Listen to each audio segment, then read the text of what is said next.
আসসালামু আলাইকুম রহমতুল্লাহি ওয়া বারাকাতুহু।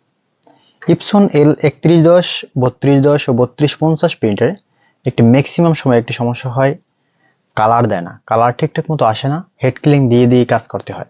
এটা আমরা কমেন্টের ভিত্তিতে অনেকটা কমেন্ট পেয়েছি, এজন্য আজকের ভিডিওটি দেখানোর চেষ্টা করব যে কালার মূলত কেন দেয় না এবং হেড ক্লিনিং দিয়ে দিয়ে কেন কাজ করতে হয়।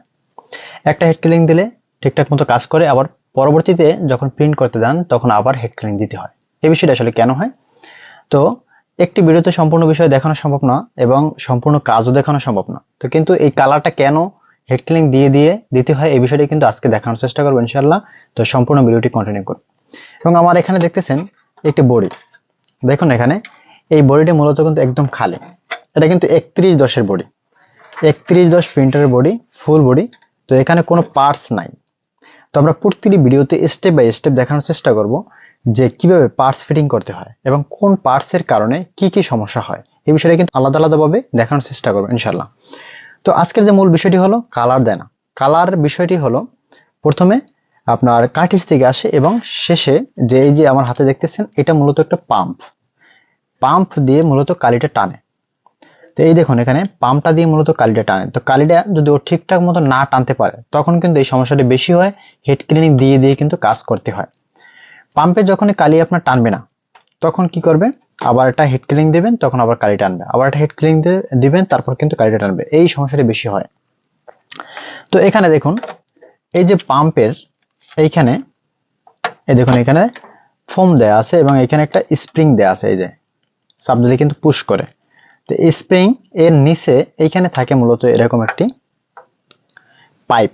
এই যে পাইপ, এই পাইপের মাধ্যমে কিন্তু কালিটা যায়। তো এখানে এইভাবে লাগাবেন। দেখুন এখানে ফুল সার্ভিসিং এর কাজ শিখতে চাইলে অবশ্যই আমাদের ভিডিওগুলো আপনি ফলো করতে পারেন। আমরা প্রতিনিয়ত ইপসন, ক্যানন এবং লেজারের যে প্রিন্টার থাকে ব্রাদার, এসপি, এইসব প্রিন্টারে কিন্তু ভিডিও নিয়ে আমরা প্রতিদিন তৈরি করি। তো যাই হোক, এখানে যখন লাগানো শেষ হবে তখন এটা কিন্তু এইভাবে জাস্ট এটার ভিতরে নেবেন, নেয়ার পরে এই যে লক থাকে, দুই পাশে দুটো লক, এখানে কিন্তু দাগ কাটা আছে, এই পাশেও কিন্তু দাগ কাটা আছে, দুই পাশে দাগ কাটা। তো এখানে একটা মজার বিষয় আগেই বলিনি, দেখুন 130, 220 এবং 380 প্রিন্টারে এই কিন্তু বিষয়টা নাই।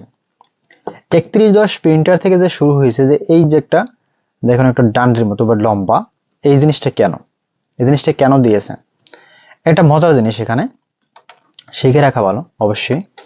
তো এই যে ডান্ডে দিছে এইখানে দেখুন জাস্ট এই যে পাম্পটা যখন আপনারা উল্টাবেন এই যে একটা লক আছে, আমি যদি এইভাবে ঘুরাই দেখুন এটা এই ঘুরতেছে কিন্তু। এরপরে এইখানে যদি লক্ষ্য করেন আমরা যদি এইভাবে টান দিই এটা নিচের দিকে নামে, আবার যদি এইভাবে দিয়ে উপরের দিকে ওঠে, এই টান দিলে উপরে ওঠে এবং এইভাবে দিলে নিচে নামে। তো যখনই আপনারা এটা লাগাবেন দেখুন এইটা কিন্তু এখানে একটা ছিদ্র আছে, এই যে ছিদ্রটা দেখা যাইতেছে এই ছিদ্রের এখানে এটা কিন্তু ঢোকার পর এখানে জাস্ট লক হয়ে যায়।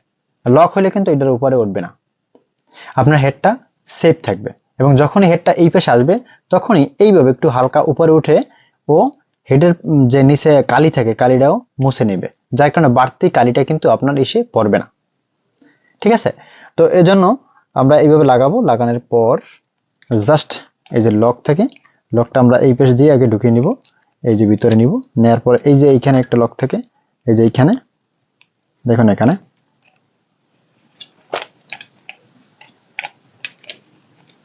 এইভাবে চাপ দিবেন, চাপ দিলে কিন্তু এটা আটকে যাবে, জাস্ট এইদিকে কিন্তু আটকে গেছে।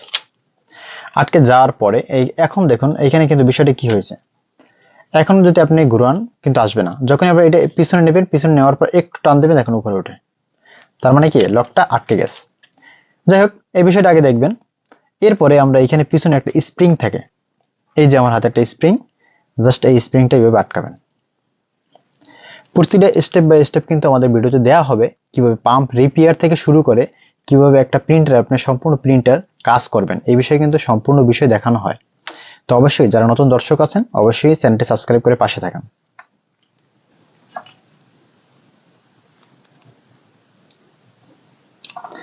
দেখুন এখানে স্প্রিংটি লাগানো শেষ, তো জাস্ট এইভাবে থাকে।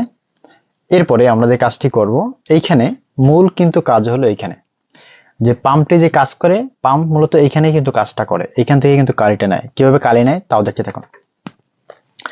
এই যে পাইপটি আছে, পাইপটি আমরা এইখানে একটা ছিদ্র আছে, এই ছিদ্র দিয়ে আমরা কিন্তু ভিতরে নিব।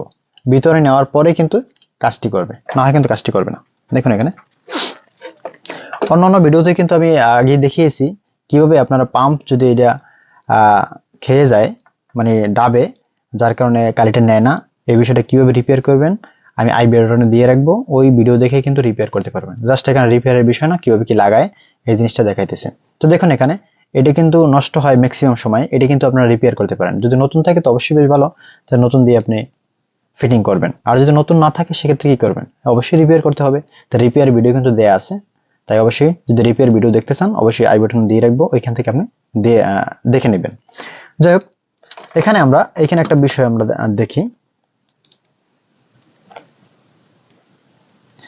দেখুন এই যে একটা রোলার, এই যে জাস্ট একটা রোলার, আর এই পাইপটা কিন্তু এরকম একটা ভিতরে এইখানে একটা প্যাচ দেয়া থাকে, এই যে প্যাচ, জাস্ট এরকম একটা প্যাচ দেয়া থাকে, এবং এই যে প্যাচের কারণে এই যে দেখুন এখানে যে মূল টপিকটা আজকে, এই যে প্যাচ দেওয়া থাকে, আর জাস্ট এটি কিন্তু ঘুরে এইভাবে, কিন্তু রোলারটা কি ঘুরে, ঘোরার পরে জাস্ট এখানে কি করে, এই যে পাইপটা এরকম, এটি হচ্ছে ভিতরে হেডের সাথে লাগানো থাকে, এটা কিন্তু আউটলাইন এখানে বাইরে থাকে। তো যখন রোলারটা জাস্ট এইভাবে ঘুরে চাপ দিয়ে, এইভাবে জাস্ট এরকম চাপ দিয়ে যদি এরকম টান দেন, তখন কি হবে, পিছনের যে বায়ুটা আছে বায়ুটা টান দিয়ে এই যে এই পাশ দিয়েই বের হয়ে যাবে, আবার সাথে সাথে আবার এই পাশ দিয়ে ধরবে, ধরার পর আবার এরকম টান দিতে দিতে তখন কিন্তু কারেন্টটা এই পাশ দিয়ে বের হয়ে যাবে। এইখানে কিন্তু সেম কাজটাই করা হয়। আপনি যদি পাম্প বিষয় না বোঝেন তাহলে রিপেয়ার করবেন কিভাবে, তাই না?